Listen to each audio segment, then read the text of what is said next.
You're listening to the Joe Mays and J-Raff Show, giving you weekly sports analysis, opinions, and discussion. Now, here are your hosts, Joe Mays and J-Raff.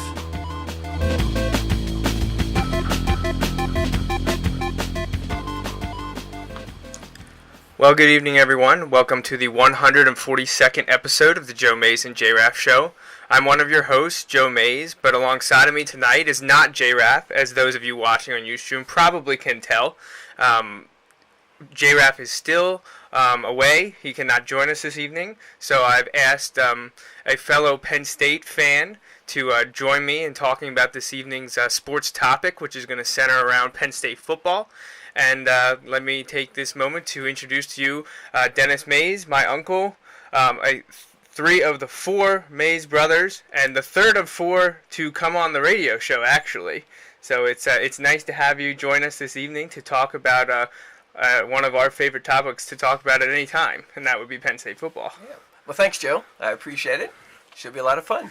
Yeah, so, I mean, we're going to talk a couple of things about Penn State football this evening, not just, the current team, where we're going to talk about the announcement that just came down yesterday about the new athletic director and how that relates to Penn State football.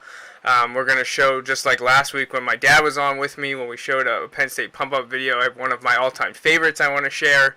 And then the main point of the show and the bulk of the show is going to focus around the greatest Penn State games of all time, not necessarily in general, or the ones that would be voted on by all the fans, but kind of more focused on ones that you've been to, that you've seen in person, or that someone's been at, because Penn State's played an incredibly amount of important games and a lot of big games. Justin and I talk regularly about the ones we've been to, most notably for the two of us, the Orange Bowl after the 2005 season, the triple overtime game against Florida State, and, people probably get sick and tired of hearing me talk about the 2005 Ohio State game, because that is my most memorable sports game in general, no matter what sport or team we're talking about, my entire life so far. But I think you definitely have a few others that you've been to, or you remember watching, that we need to talk about just because of how important they are to Penn State football in general. So that's what we're going to talk about. But before we dive into the Penn State talk, I do want to remind everyone that this is an interactive show. Because of the unique circumstances tonight, we're not going to take live callers. We only have one phone line this evening. It's being occupied to record. So we're going to focus mostly on the other ways that you can contact us, and that's through email and social media. If you'd like to email the show, you can do so through the Mays Sandwich Shop inbox, joemaysandjraff@gmail.com, or you can use the social media, Facebook or Twitter. I have that up during the show. We have a fan page on Facebook. You can like that page there, or you can also go to Twitter and follow us, Joe Mays and J-Raff. That's the Twitter link, which I have up now. So if any of you use that, go ahead. Email is definitely the easiest, most accessible, and the one that you can really get your point across. Last week we had a first-time emailer contact us. If there's anything you guys out there want to hear us talk about Penn State or have a question about anything related to Penn State football or, whatever Dennis here, what games he talked about, if you have a memory from one of those, or if you have another Penn State game in general you want to talk about, definitely send us an email. Remember, that's Joe Mays and JRaff at gmail.com. So, first up, I think we'll take a minute here just to talk about the hiring of the new athletic director. It was announced that former Cal Berkeley athletic director, Mrs. Barber, was going to take over as the new athletic director, stepping in for the departing Dave Joyner, Penn State alumnus, Penn State letterman. He took over in the wake of everything from November 2011. He's been on the job now for about 2.5 years. We're not going to talk about his tenure because I know it's a back and forth. People will be on both sides of that one. Definitely a split decision. Although it can't be argued that he's brought in two incredible football coaches for us during his time, first with Bill O'Brien and now with James Franklin. But now the reins are going to be handed over to Sandy Barbour, who obviously he's going to control the entire athletic department, not just the football program. But when you're talking Penn State athletics, the football program generally jumps to the forefront of all communication. She was introduced yesterday, and she spent, I believe it was a decade, as the Cal athletic director. She put up her legacy there is definitely up and down, back and forth. She took over there, I think, in 2004, and she oversaw the upgrade of facilities there, which I know will make James Franklin happy, as he's been campaigning to get an upgrade to the Lash building, which some of it is already underway, but I know they'd like to see more. I don't expect anything to be done too much to Beaver Stadium, at least not in a massive addition or makeover. But there was also some talk about her time with Cal and their upgrades that they did, about the amount of debt that she was able to build up over time for the upgrades, and also they saw a decline in their athletic graduation rankings were not the best while she was there. People defended her. People were against her. The people defending her saying it wasn't just her fault. You got to put that on a lot of people, and a lot of it revolved around budget cuts that were happening at the university. But those are the negatives. Hopefully the positives outweigh those. And new President Barron and the search committee that came to this agreement, she was apparently their number one choice, or so they make us believe that. And she's here to do the job, and hopefully it's a successful one, and she is inheriting an athletic program that's one of the best in the nation. And do you have any thoughts about the new athletic director? Well, you know what? The name was totally unfamiliar to me. After reading some of the resume, she has some of those ties to the East Coast. I guess she's been at Notre Dame, she's been at Northwestern, she's been at Tulane.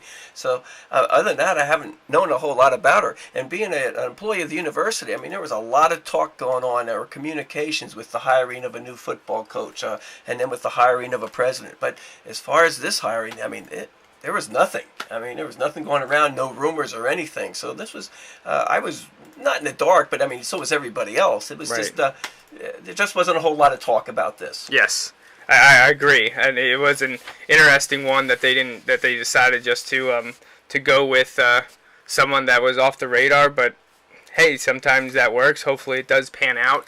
And I do actually have a clip of her message from Sandy Barbour, the new athletic director, that I'm going to play for everyone now.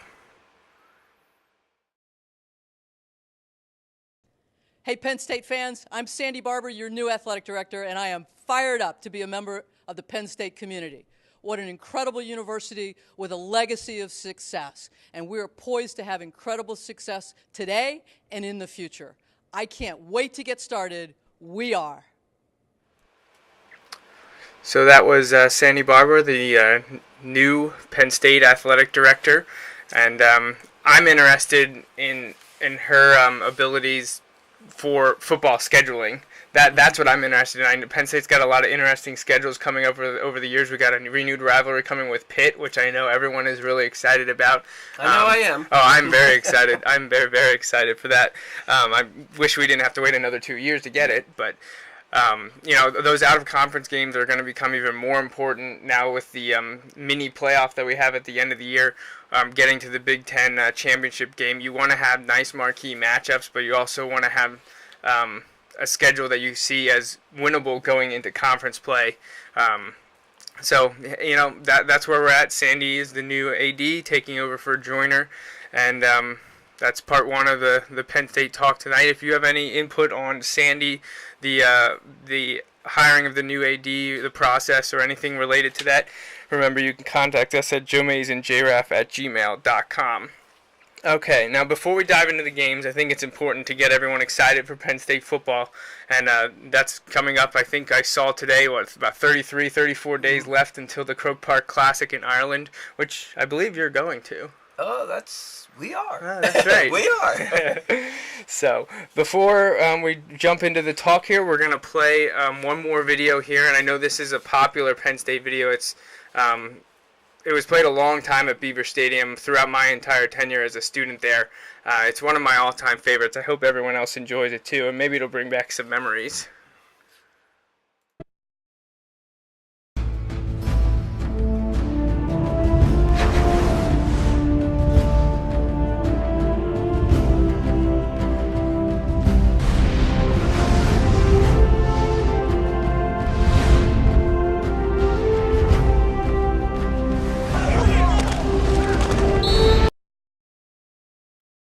Haynes presents the X-Temp stress test with Vine star Logan Paul.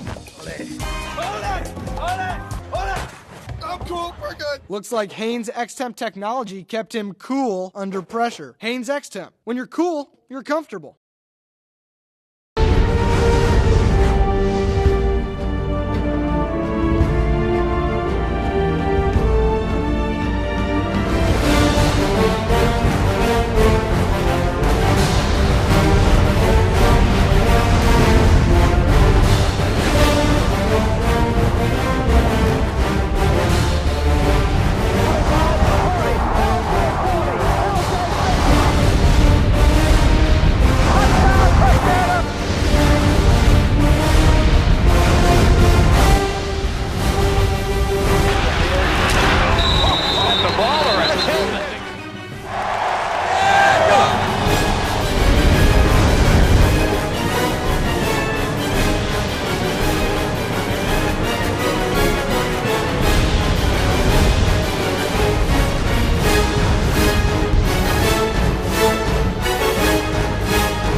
Okay, Joe, I'm pumped. I'm ready for football. I know, who isn't? Yeah, that's the Gladiator video. Penn State Blue Band played the Gladiator theme song a few years ago. Penn State made an incredible video out of it. And like you mentioned while I was playing, whoever does those official pump-up videos does a tremendous job because they're all very, very well made.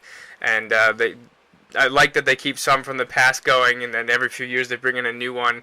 And there have definitely been pump-up and hype videos over the last couple of years as we've kind of been, coming together as a community to keep things together. And some of them have been created by the university, and others have been created by fans. And they're all really fun. I always look forward to them at this time of year.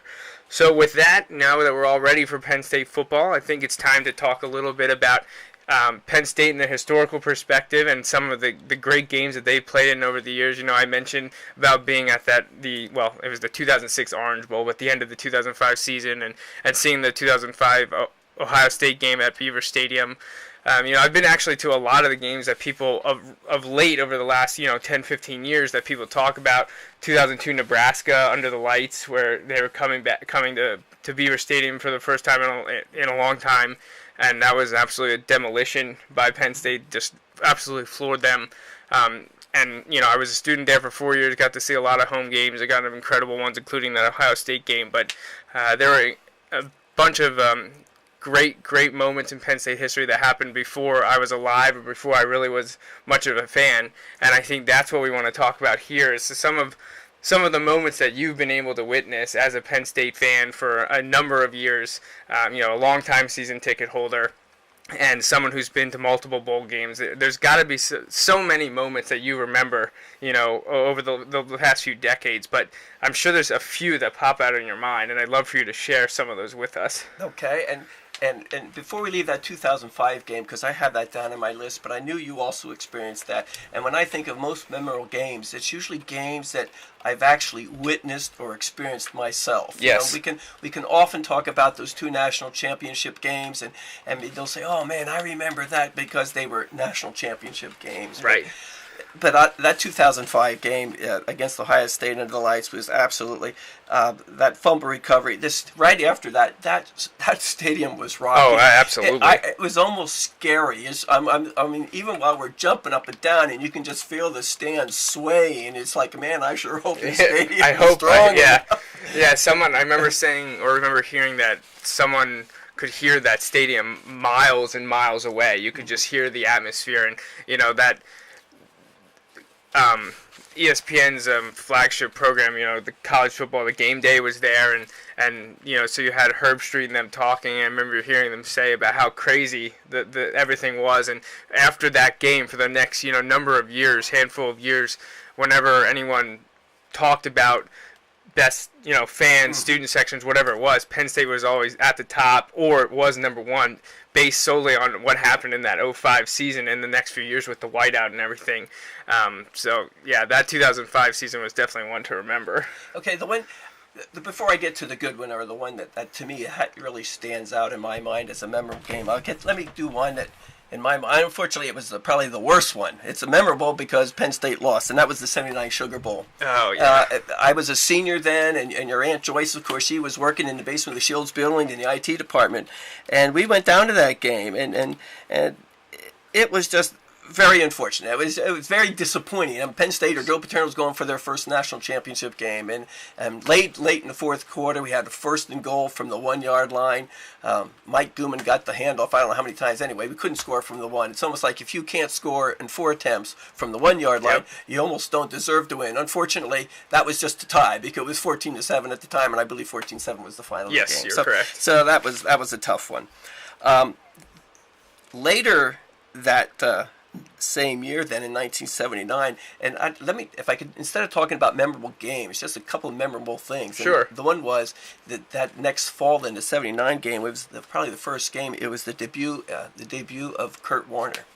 And I can still recall, the first time he was in, because he was a freshman. Joe Paterno doesn't play freshman. Yeah, right. Everyone knows about that. But anyway, he went off of right tackle or right end. It was actually we sit kind of in the northwest, and this took effect in the southeast side of the field. But he went off right tackle, and you could just look and see throughout the entire stadium people grabbing vigorously, looking for the programs to find out who is this guy. Yeah, who is this guy? And that was really kind of cool. The other memorable thing too is the November 2nd of 1998, and that of course is the LeVar Leap.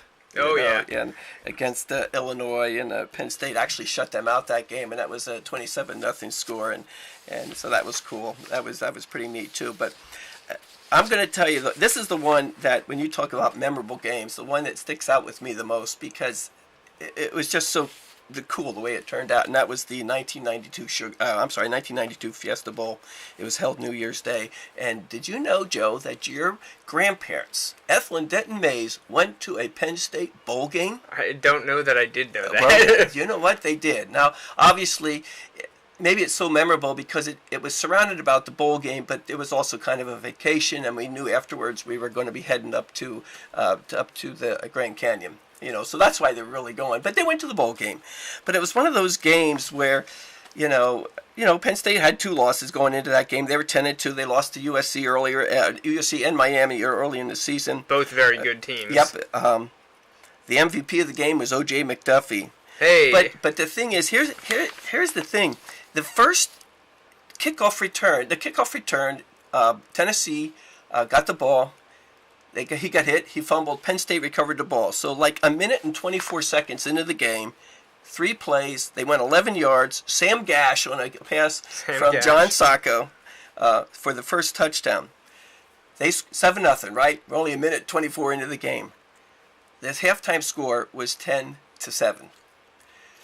Tennessee completely dominated that game. Yep. They up until when Penn State finally did score, they had like over 400 yards of total offense, and they were just dominating. And at the end of the halftime, and I still remember. Now you got to figure your cousin. Matt was like 4. He was going to be like 5 in April, but he was 4 years old, and he was like so disgusted, so mad. Like I guess maybe all the Penn State fans in the stadium there. But he wanted to go. And I remember Joyce. She says, "I'm going to take Matt to the hotel. He is really upset." Now he's only 4, but they know what it's like. Kids know about winning those. I said, "Well, listen." I said, they're only down 10-7. I said they're going to get the opening kickoff in the second half. I said, I'm not going.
I was just talking about the Saka pass, the 3-yard pass to Labarca. That's a name I didn't really know too much about. Yeah, I don't remember that one. That one occurred right in front of us because that was still in the third quarter. Okay. But then the fourth quarter, Richie Anderson capped the 5-play, 25-yard drive set up by a Givens interception.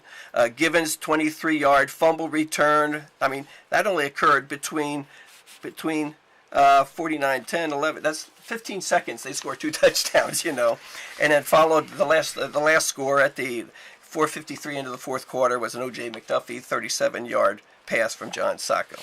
But to me, that is the game that really stood out. And the other thing that really stood out too is before the game, we were out there kind of sightseeing or whatever. We came back. It was like noonday, and Matt had his Penn State shirt on. Like I said, he was 4 years old, and I remember this Tennessee guy was getting out of his car, and he had his golf clubs, and there he is, these bright orange pants and a white and orange shirt and white and orange shoes, his golf bags off, and he got on the elevator and he looked at Matt. Now I was only in my 30s, and this kid, I don't know how old he was, but he was older, and he looked at Matt and he said, "That's an ugly shirt." I'm sure that went over well. Well, and Matt was kind of shy. He kind of just looked at the door, minded his own business at the floor. Minded his own business. And I said, to Matt afterwards when he got off the elevator, I said, "Don't worry." I said, "We'll let Penn State do their talking on the field." So and they did. That's all that really matters in the end. Doesn't that make you feel so good when you get disrespected by opposing fans and then your team stomps them? Yeah. At the halftime, he probably was feeling pretty good. I actually remember that game. Now, obviously, I was very young too. I would have been. It was January 1st, 92, so I would have been 7. I had just turned 7 years old, and I was actually, being at New Year's Day, I would have been at my grandparents' house, at Nana's house, Nana and Grandpa's house on the farm, and I remember watching this game, and I remember being so disgusted at halftime, like, this is not the way that they're supposed to be playing. This is not how a Penn State team should look after the way things started, and to be, at that point at halftime was disappointing, and then they came out and just, you mentioned it, all the quick scoring and just to win 42-17. So that was great. That's probably one of my earliest sports memories is actually that game. I don't remember anything else from the season.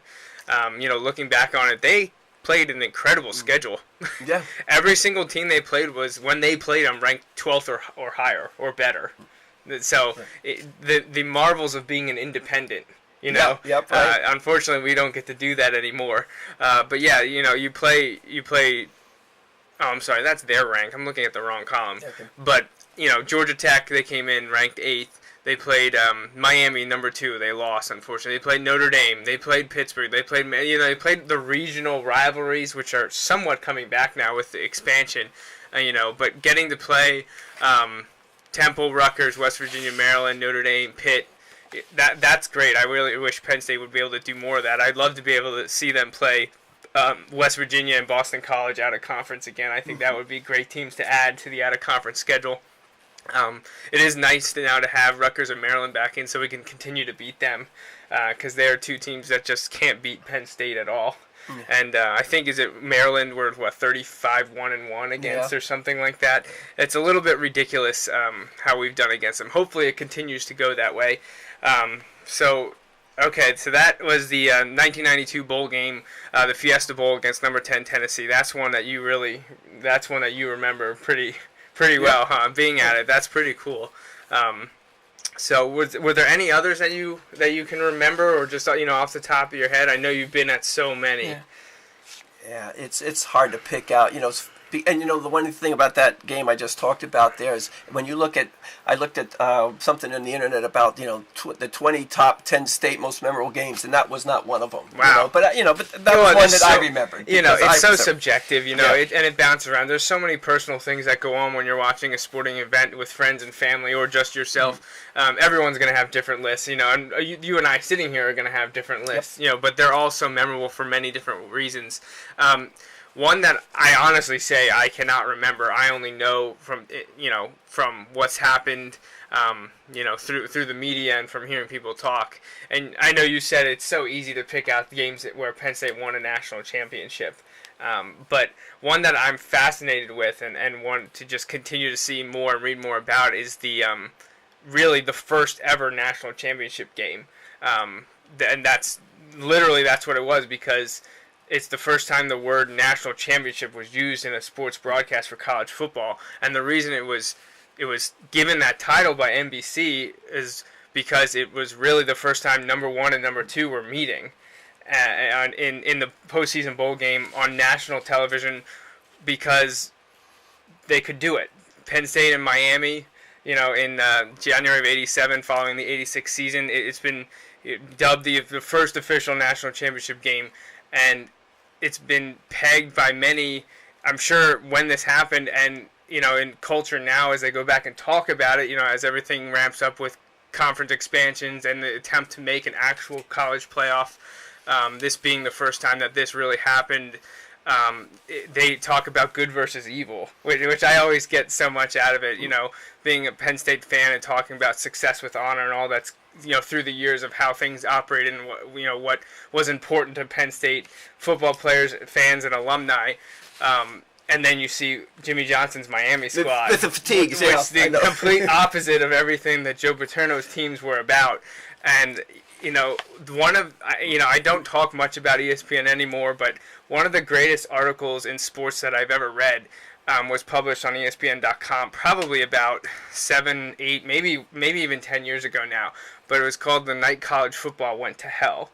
And I've talked to you about it before. I've actually printed it out and saved it, and it's still on the ESPN archives. But it's all about John Schaefer and the 1986 Nittany Lions team and what they went up against with the number 1 Miami Hurricanes, led by Jimmy Johnson and Jerome Brown, Michael Irvin. All the names that are thrown out there. Vinny Testaverde being they had multiple Heisman level guys playing on this team. They were trash talking.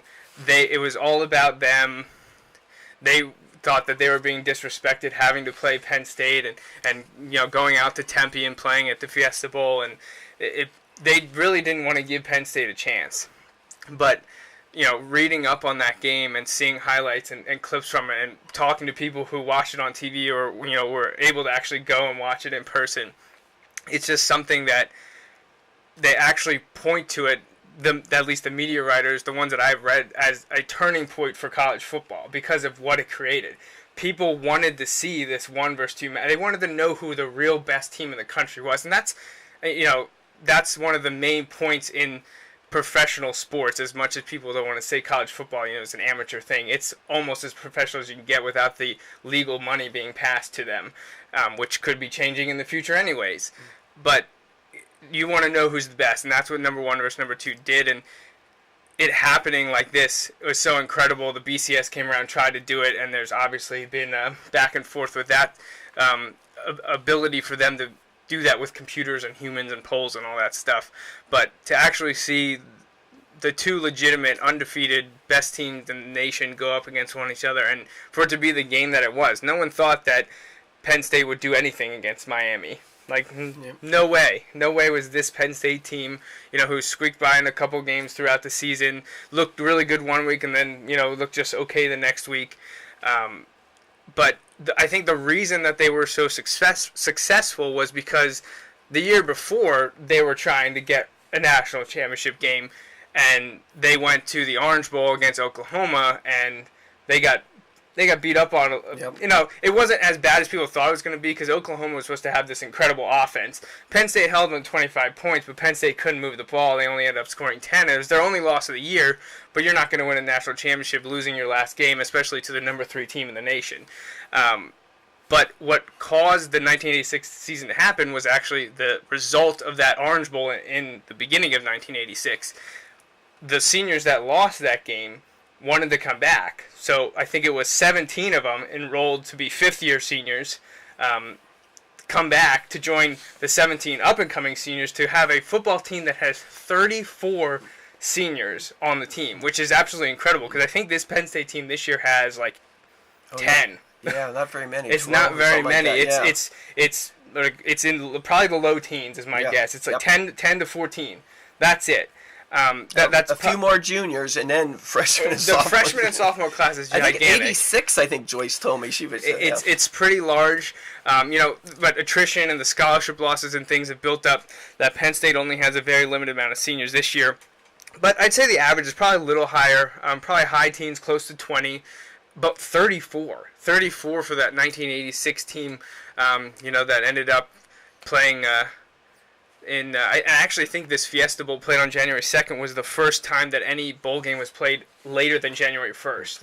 I think the 1987 86-87 bowl season was the first time that not all games ended on New Year's Day. Yeah. They built this up. They hyped it up as the only game in the country that mattered.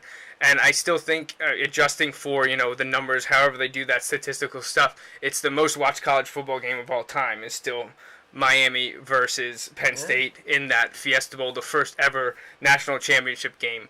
I'm just thankful that Penn State won it. I wish I could say I remember it, but I was only 2, so the odds of that, not very good. But that's one that the more and more I hear people talk about, the more and more I want to know about it. And it's just a great thing. You see the replay, probably the biggest part of that game that everyone remembers is not really any of the touchdowns or the turnovers. It was a sloppy game. It wasn't played, it didn't look like 2 of the best teams in the nation really playing because of the amount of turnovers and the low scoring affair. But every time I see Giftopoulos, that's the one thing that remembers. Interception Giftopoulos, that was just. That really is. But there's so many other things that happened during that game. But that Giftopoulos interception where, for a split second, everyone's like, get down, and then he does, and he drops, and then that was it. But that Miami team they're going up against was supposed to be this juggernaut, and it was great to see someone like Penn State, which, and the articles say it, essentially all of college football was rooting for Penn State, just because of what Miami stood for, and no one really liked it. And I'm not going to say everyone also liked Penn State, but if you're going to choose between Penn State and Miami, 30 years ago, people were going to go Penn State's way. That's just the way it was. Well, I think people in general like the underdog.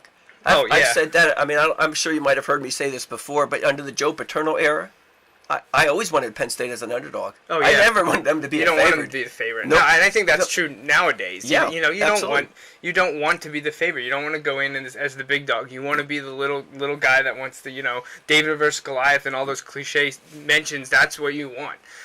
But, just looking down, I talked about the 34 seniors. Just looking down the list of people that were then eligible in the NFL draft, that Penn State team nationally is an underrated squad. Just, we as Penn State fans know all about it. But looking at the people, Shane Conlon, DJ Dozier, Steve Smith, Tim Johnson, Bob White. These are some pretty. Dan Morgan was an 8th round pick. Dan Morgan was an incredible guard for the Nittany Lions during his time there. You just see they had 2, 4, 6, 8, 10. I think 13 Nittany Lions were drafted in the 87 draft following that 86 national championship season. They were stocked, they were senior laden, they had tons of experience, and they came out and got the job done. So that's one that I didn't actually see, but it's one that I'll continue to learn more about. It's an incredible one to have in Penn State's historical arsenal. Yeah, the other one thing to remember about that 80 decade is, I don't know how true it is throughout the whole Penn State since Joe Paterno came aboard in 66 or whenever it was, but the 83 Fiesta Bowl, the 81 Fiesta Bowl, the 82 National Championship game, and the 86 National Championship game, Penn State beat 3 Heisman Trophy winners. Yeah. The year before they beat USC in the Fiesta Bowl, Kurt Warner had 145 yards, and the entire U.S. team, after Marcus Allen was the Heisman Trophy winner, the entire team had 60 yards of rushing. Yeah, when Penn State was incredible, and when they played in a big game, which those national championship games were huge games, they were closely contested games. The historical perspective is just incredible and very interesting to talk about. You don't have any of those big blowouts. You don't have arguments about matchups. Because in '82 you played Georgia, number 1 team. In '86 you played Miami, the number 1 team. So it was great how that all worked out. And looking back on that '82 season, I think that's the year that people were talking about. What was it? Was it the 2012 season when against Nebraska, where Penn State kept getting screwed by the refs? Oh. Everyone talked about. I think it was that 1982 season, that game that Penn State won 27-24.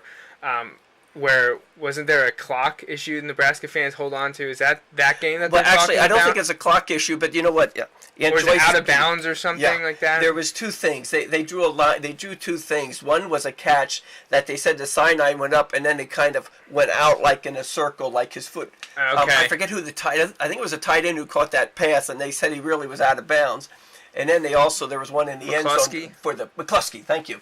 And then in the end zone, they said they weren't sure that I think it might have been McCluskey again didn't have the ball. It might have hit the ground, but they couldn't reveal that at all. But I know they said that about. Yeah, that's the one. And then of course when in 2012, when pretty much everyone, Penn State and Nebraska fans alike, couldn't believe that. I think it was Matt Lehman's touchdown that they ruled a fumble. When you have instant replay and you use it and you still get it wrong, that's when people start to think that there's something wrong. Yeah. But jokingly, because Nebraska fans are pretty good fans, in terms of fan bases, Nebraska ones are usually ones that you're not getting mad about.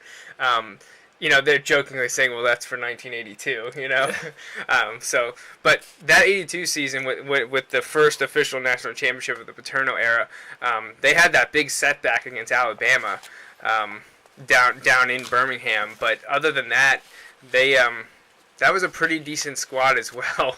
They were pretty dominant. And I know that game against Georgia, I think it gets overshadowed by the game against Miami in terms of the national championship games, but everyone remembers the Garrity catch. Yep. And now his son's on the Penn State team. Yep. So that's right.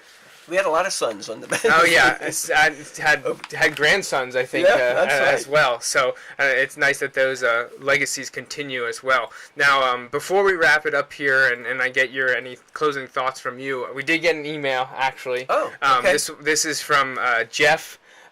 In Sinking Spring. Oh, okay. And he wrote in a couple of his favorite games. So we're going to run down those here quickly. And I think they're ones that we're all very familiar with. And actually 2 of them I think that I've already mentioned. And one, don't want to say it's overlooked because by no means should this one be overlooked. But Jeff says the 94 team, which was the 95 Rose Bowl. Everyone remembers that. The 94 team everyone thinks was passed over for the national championship in favor of Nebraska. Don't get me started on that one. That was a real sore subject, and that came down to the Indiana game, right, where Joe Paterno started substituting so soon. Indiana made a little bit of a comeback. And then he pulled the starters up, or put the starters back in. They got another big lead, 'cause and then at the very end, the voters wake up and look at the box score and they say, "Oh, Penn State struggled." But I mean, I don't think it also helped that year when against Illinois they were down so much. They came back and won, which is all that should matter in the end. But by the way, that was a memorable game. That Illinois game. Yeah. Well, that's the one where they just showed that they didn't get phased. No, that's right. That team was just going to win, and they didn't care. If they were down 27 or whatever it was to start the game, they were going to come back at the end and win the game. But Jeff points out that 94 team. I mean, clearly that.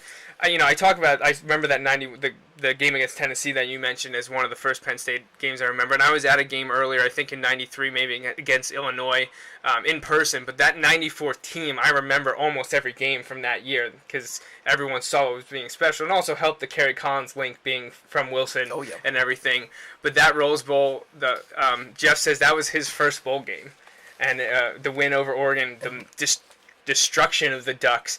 And I think the first play of the game, Kajana Carter running like 70-some yards, and you just knew that it was going to be a good day. Unfortunately, we knew that Nebraska had already won, and we knew that the voters were going to feel bad for Tom Osborne or, whatever they wanted to say. I blame it all on the analysts, Joe. They were saying all along, this is Tom Osborne's first national championship. I mean, they basically they were, in my opinion, swaying the voters. Well, and they're easily swayed. That's the thing, and that's why the voting is just ridiculous. It needs to be played on the field. That's why we need the college championship, which we're finally getting to. I mean, it might take another 10 years until they expand it to 8 teams, but at least we're starting to go there. But I would have loved to see that 94 Penn State Nebraska.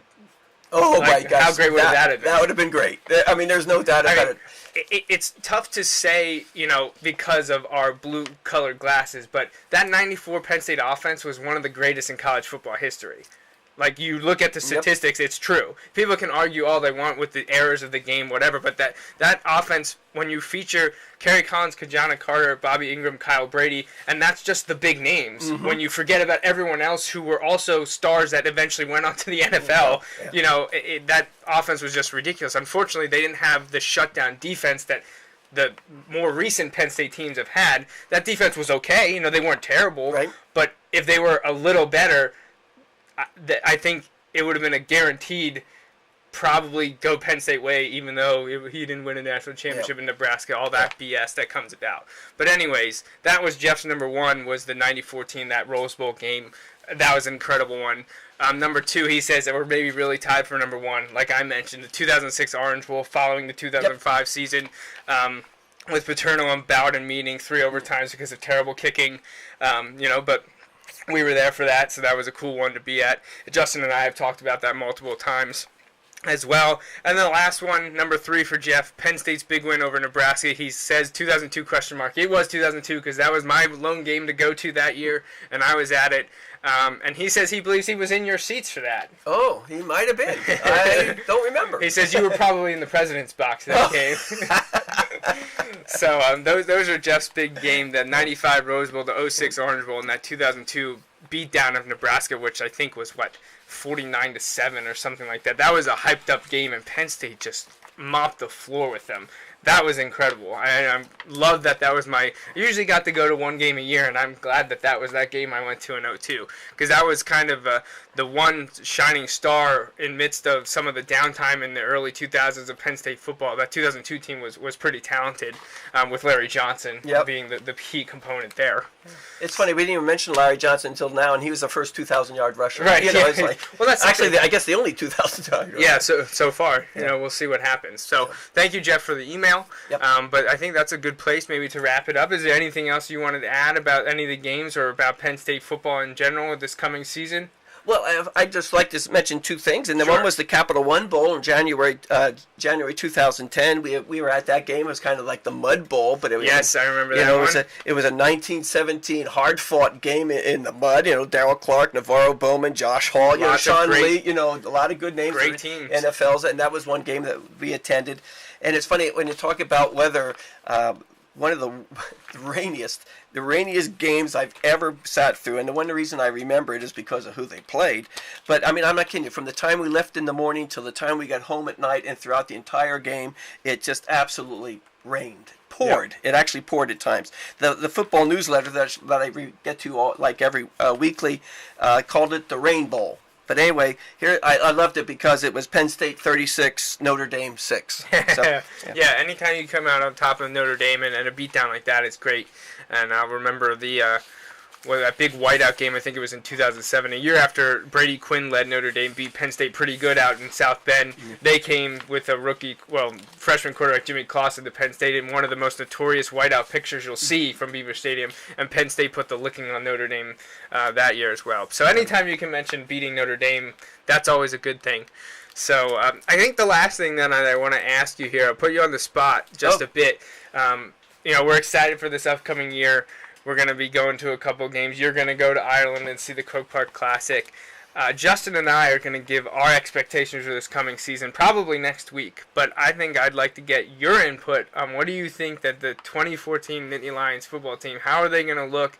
And if you want to, go ahead and maybe say what you think the record could end up being. Oh, boy, you're really putting me in the spot. That's right, I am. Let me just say this. James Franklin has everybody pretty excited. If you're a Penn State fan, has everybody pretty excited.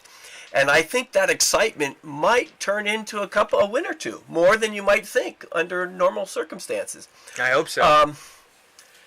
Well, I think it's going to be difficult. I'm very excited because of the quarterback. Okay, Hackenberg. Yeah. Yep, Hackenberg. But I'm a little concerned about the offensive line. They lost an awful lot in the offensive line. That is the one that everyone points to. Is that if Penn State has an Achilles heel, if they have an issue, it'll be the offensive line. So really, if you think about it, people are saying if the offensive line comes together, this could be maybe a surprise team. Oh yeah, I'd say if the offensive line comes together, depth in the defense, if we stay healthy, I'm always optimistic, Joe. Right. I'm thinking a 10-2 season might be pretty doable. I probably would have been more shocked by that if I hadn't been reading some of the previews. The previews are actually pretty fair for Penn State, and maybe even a little optimistic for the Nittany Lions this year. Now, my dad and I have talked, and we're both in agreement. I'm not going to say what because I think Justin and I are going to cover it next week. But I actually saw a couple 9-3, 10-2s from the experts. Whatever, take that for what you will from whoever is publishing this. Broad range. I don't see them being worse than 7-5. I don't see them being better than 10-2, but anywhere in there, I think what should be deemed a success based on what's happened in the past, what they're dealing with. As they get another new system in there, there's always going to be growing pains, but there's talent coming back. There's young talent out the wazoo coming up and be ready. If things come together, like you mentioned, mostly the offensive line and staying healthy on defense, it could be something maybe better than many expected, especially nationally. So I don't think 10-2 is out of the realm of possibility. I think it comes down to one word: leadership. Who's going to step up and be the leaders? And that could play into this whole record thing as well. And I think James Franklin and his motivational tendencies won't have a problem figuring out who his leaders are going to be, and hopefully they take on a role that gets this group together, kind of like Mowdy and Zordich did 2 years ago. Yeah, they were fantastic. Oh, absolutely. It was an absolutely incredible experience to watch that team play in 2012. So 10-2, that's great. Absolutely, I would love to see it. They have a favorable schedule in that they play both Michigan and Ohio State, but they're coming off a bye when they play them. The Ohio State game's at home, Michigan's on the road. I'm just glad Boyles isn't on USC here, or UCS here for that first game. That's right, yeah. You get rid of Bortles, you don't have to worry about him again, UCF in Ireland. And that's really a lot of people think they can go 5-0 entering the Michigan-Ohio State area. So it comes down to that. Start strong and hopefully end strong. And who knows? Former Senator George Mitchell has been kind to Penn State in this term and his tenure as this compliance officer, or the overseer of everything. And hopefully his report will sway the people in Indianapolis that oversee things in college athletics. And maybe we'll get some more good news in end of August or September like we received last year. Yep. So I'll leave that at that. I believe Justin and I are going to cover Penn State a little more in depth next week before we dive into our NFL previews, because that's coming quickly. And I think everyone's excited for football season. Yeah, well, I am too. Okay. So how did I do tonight, Joe? Okay. You know what? You think Justin's a little concerned? You know what? He should be. I think he should be. You know, and if he's listening, he probably should let me know that he's still interested, because if not, I obviously have someone that can help me out. Okay, yeah, So I'm here. Anything else to say before we head out? No, I just appreciate you asking me to come on your show this evening, and it's been a lot of fun. Maybe we can do it again sometime. Absolutely. We're always looking to have guests on, not just to fill in when Justin's gone, but we always like to have people in here with us, to talk about a topic. It's always fun to get different perspectives on what's going on in the sports world, and we know that if we have a Penn State topic, that you're definitely a go-to guy. Okay. So I think that's everything this evening. Thanks for joining us. That wraps up the 142nd episode of the Joe Mays and J-Raff Show. I'm Joe Mays, next to my uncle, Dennis Mays, filling in for J-Raff. Everyone have a wonderful Sunday evening, and we'll see you next week. Thanks for listening.